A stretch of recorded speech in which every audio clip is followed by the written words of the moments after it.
Yeah, I chose actually 3 songs. You that did. I liked. I know. Sorry, guys. Playlist, and this is 21 with Fire. Well done. Woo. I hope that put on camera. Is it recording right now? I don't know. I think I guess like people notice me sometimes because I just often go to some Korean event. Yeah. Like, it's on.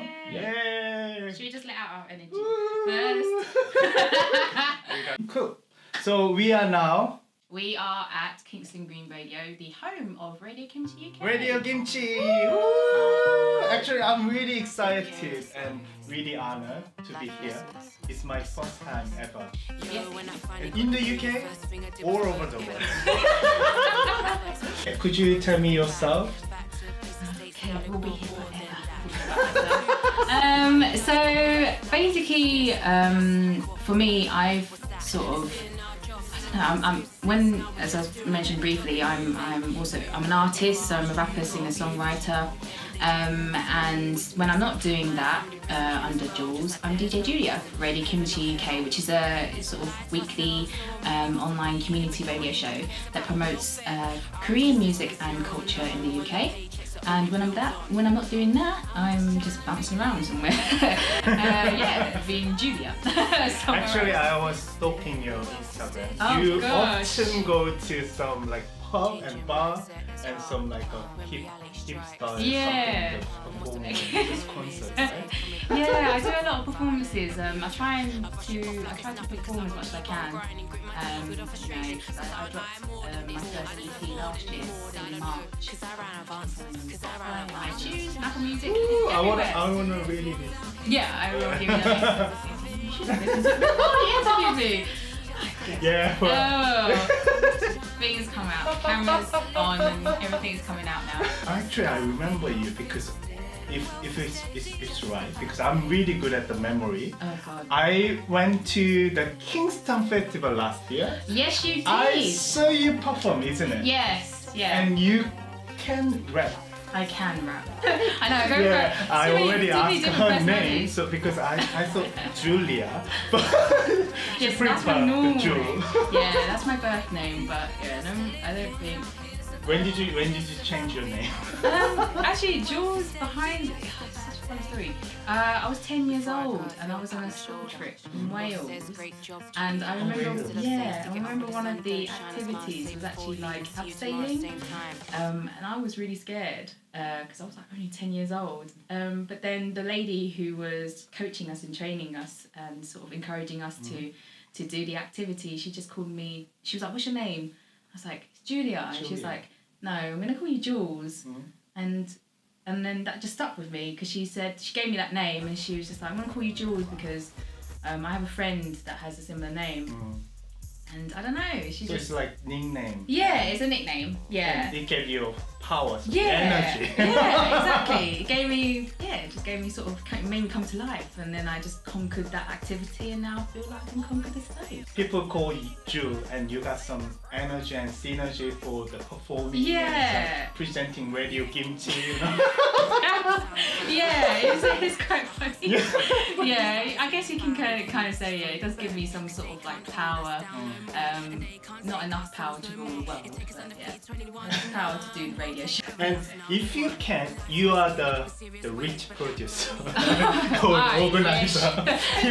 I really wish I was. You can bring any Korean band or Korean artist.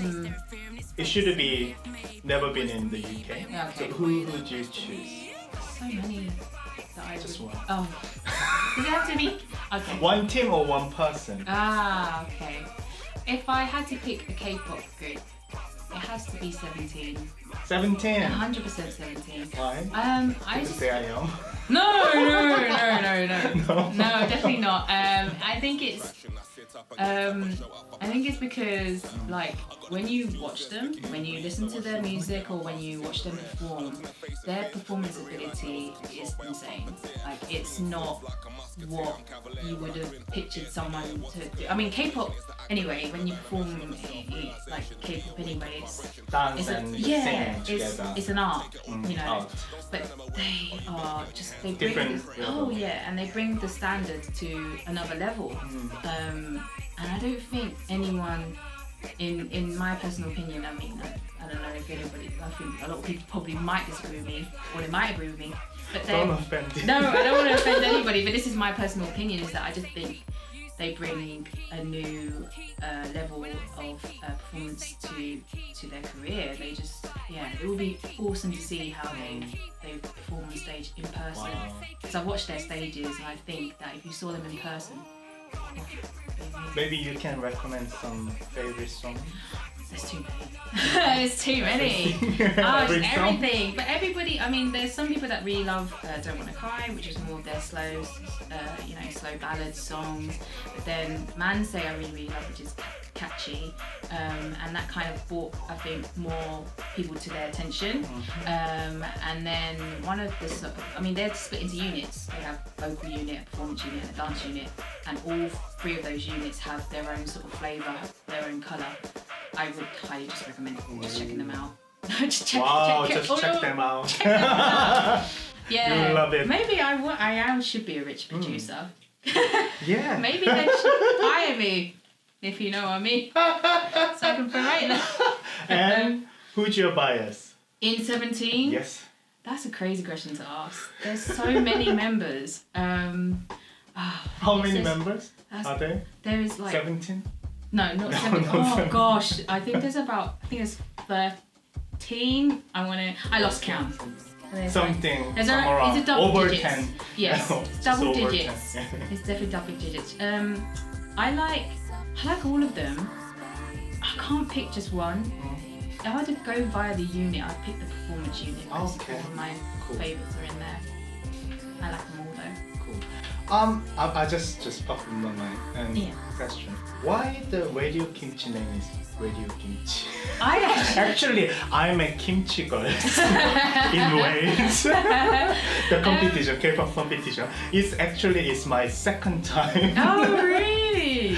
There'll be something, combining with the kimchi, which is really favorite side dish in South Korea. Why the name is kimchi? I actually don't know. I didn't originally know, because the creator and founder, Bonna Shin, she's the reason why Radio Kimchi exists. You probably have to go and ask her and figure it out. But I think it's a name that it says it all. You just want to listen to it because it's picked one of the most iconic dishes of Korea. Okay. And that was what we were trying to aim for. It's just it's a name that sticks with you. Yeah. You know, if you go and say, "Oh, do you listen to K-pop radio?" Someone might go, "Yeah, I listen to Radio Kimchi." It just sticks. You know, it just stays with you. And I think it's very good name because the kimchi represents Korean food, and even kimchi, people doesn't know about it, but in South Korea there are so many kimchi, like over 100. Yeah. They have a really good history. Yeah. I think it's good name. Yeah. But also people did Bonna Shin. Yes, Bonna Shin. She's listening. She'll appreciate the shout out. Actually, I should also say this. The show originally started out to be the first Korean language show based in the UK. So this was all primarily presented in Korean language. I think it was just to sort of, because New Malden is quite, it has a large Korean community. So they probably were trying to find ways in order to communicate to that community. And that's what it started out as. But me not being fluent in Korean, I'm not a native Korean, I thought that's great. Let's try and branch it out to other people that want to learn that language, but also want to learn more other aspects of the culture itself, which is why we host the show that we do today. That's great. I had to mention that quickly. And next question is, how did you start to present the radio show? It was actually a really, I'm always a creative person. I got the idea when I was in university, it was a couple of years ago. And I was just messing around with my, with my friends. I was in my kitchen, in my student accommodation, and I used to pretend I was hosting a radio show called Julia FM. Julia FM? Yeah. And Julia FM. on the YouTube or? No, I just did it as a sort of in like, your home. Yeah, in my home. In my home. It's a bit embarrassing to admit now, but yeah, I used to, and we used to like put all of our favourite songs together. It wasn't, a lot of it was actually Korean based, because that's when I got introduced to Korean music, was during my time at university, and then I just knew that I wanted to do radio. From then on, I was like, why don't I just see if I can get some experience, see any kind of like community radio that has a position for someone that wanted to learn more about radio and putting K-pop on radio in the UK. Then I approached Kids in Green Radio. Previously someone called Honor. She runs theatre for, she created 2 shows, one called Radio Kimchi and one called Radio Bang. And I was just looking for work experience. I wasn't thinking that I'd get my own show. And she immediately said, oh, we've got a slot for a DJ. And she's like, why don't you come put together a playlist, and a script, and the rest is history. Invented the first K-pop radio show. I wouldn't say it's the first, but it's one of the main community radio shows that does. Yeah, I think it's very amazing because your dream was becoming a radio show presenter. Yeah. That's why you're practicing in your home. Yeah. In your room, Julia. We'll edit that part, like practicing in my home. And then you became. Yeah, I really didn't. I was just very, very lucky. But I think if you're really passionate about something, it will come to you.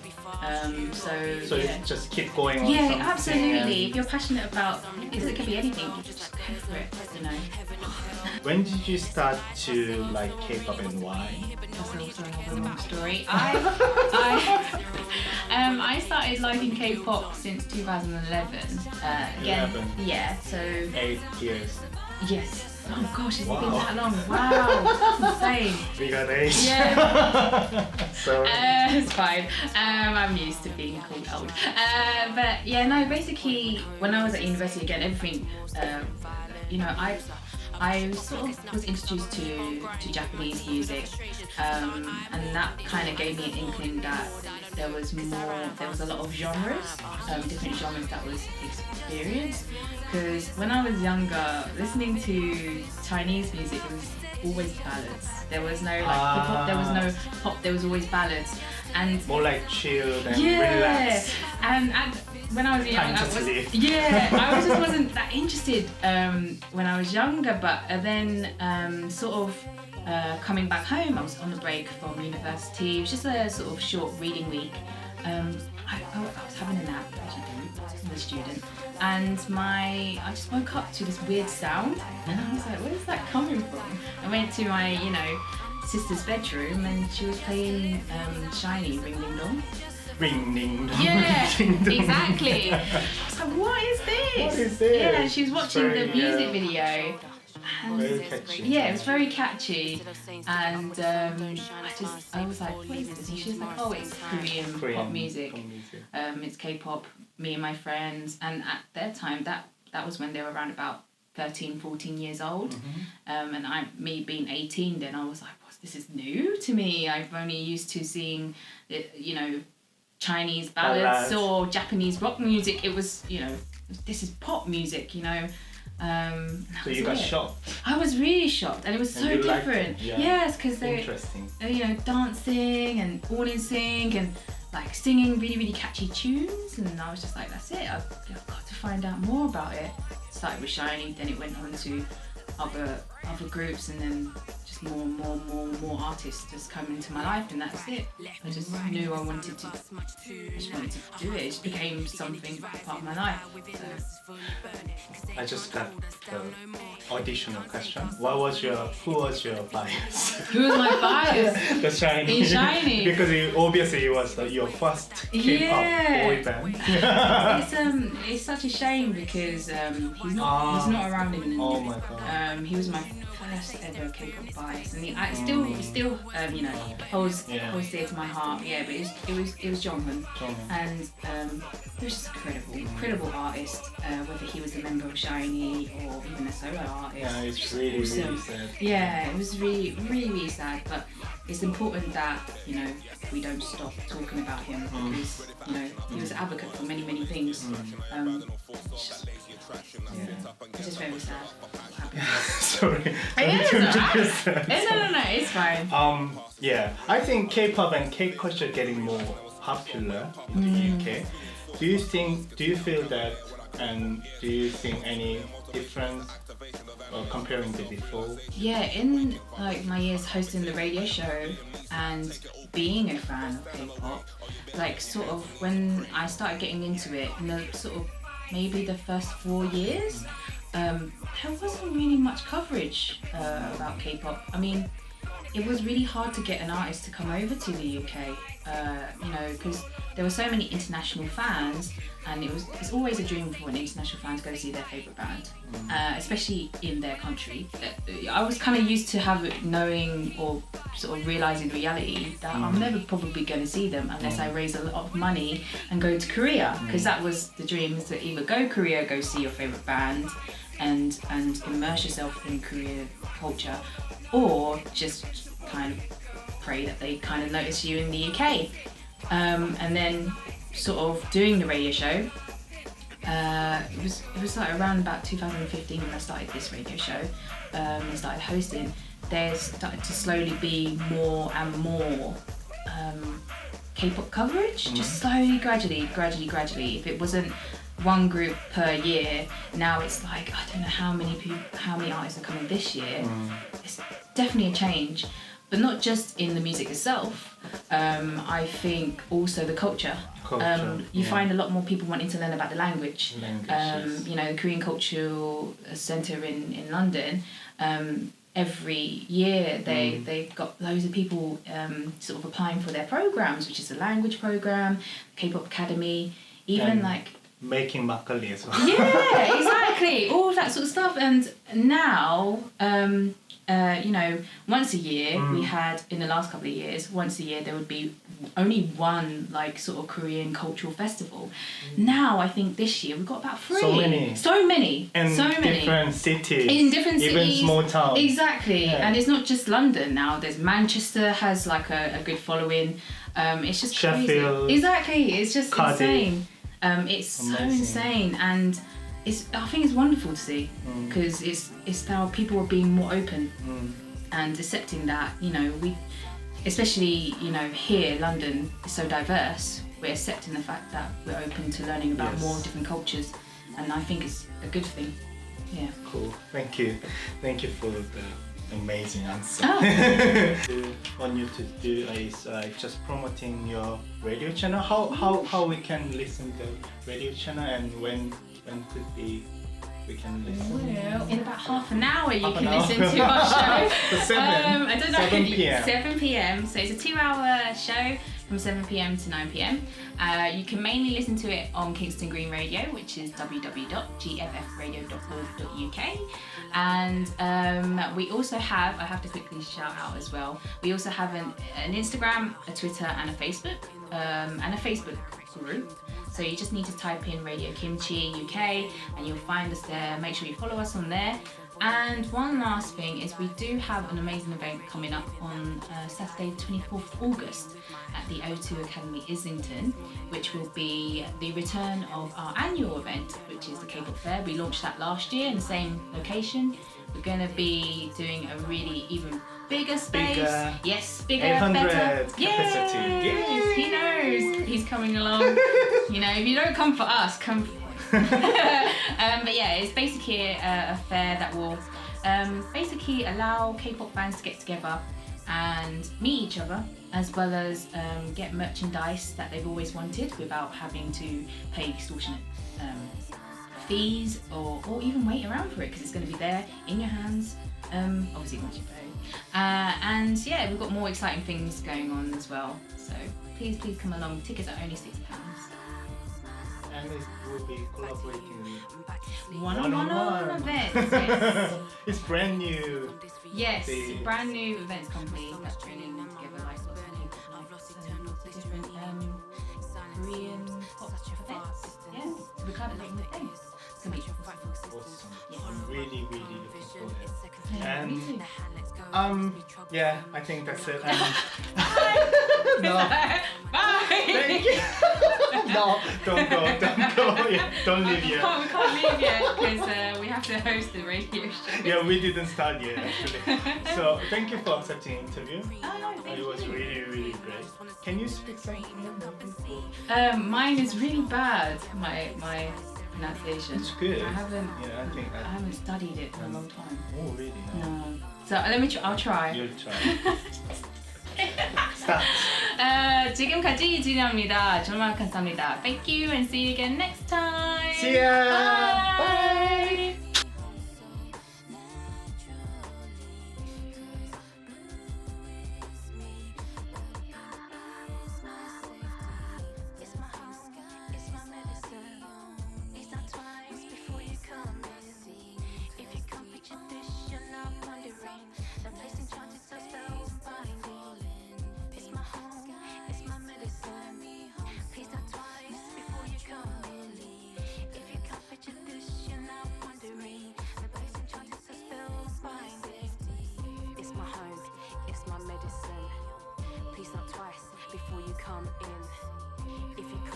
This you're not wondering. The place enchanted is a spell binding. It's my home, it's my medicine. Please knock twice before you come in. If you can't picture this, you're not wondering.